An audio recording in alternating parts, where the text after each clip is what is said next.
పంచకర్ల రమేష్ గారు. యాక్చువల్గా సమయం అయిపోయింది. Thank you sir. కాసేపు ఎక్స్ట్రా తీసుకుంటున్నాం అంతే. థ్యాంక్ యూ అధ్యక్ష, ధన్యవాదాలు అధ్యక్ష.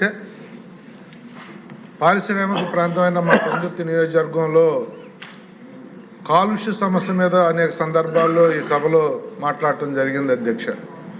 అయితే దురదృష్టవశాత్తు చర్యలైతే ఇంకా ఏమీ తీసుకోవటం జరగలేదు అధ్యక్ష.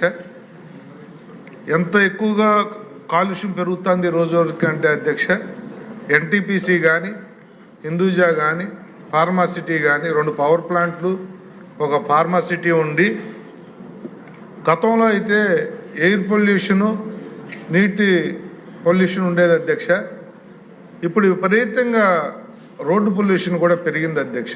ఈ పరిశ్రమలకు వెళ్ళే లారీల వల్ల మెయిన్ రోడ్డు మీద నగరం మధ్యలోంచి పరవాడ హెడ్ క్వార్టర్, పరవాడ మండలం, పరవాడ నుంచి కానీ లంకెలపాలెం హైవే నుంచి కానీ విపరీతమైన లోడుతో, ఓవర్లోడ్తో 70-80 టన్నుతో ఒక్కొక్క లారీ వెళ్తూ రోడ్లు బాగోని నేపథ్యంలో ఒక గతుకులో ఆ లారీ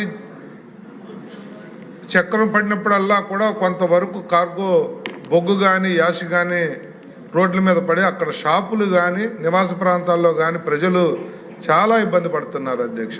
దయచేసి మీ ద్వారా ప్రభుత్వాన్ని కోరుతా ఉన్నాను, వీళ్ళకి సపరేటు 40 కోట్లు ఖర్చు పెడితే ఈ పరిశ్రమలు సపరేట్గా నగరం మధ్యలోంచి కాకుండా పరవాడ లంకెలపాలెం అనే సిటీ మధ్య నుంచి కాకుండా సపరేట్ రూట్ కూడా, రోడ్డు కూడా ఫామ్ చేసుకోవచ్చు అధ్యక్ష.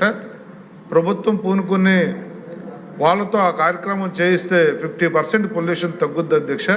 దయచేసి మనం ఈ సభ మొదలైన తర్వాత నేను ఇది 4వ ప్రస్తావించడం అధ్యక్ష.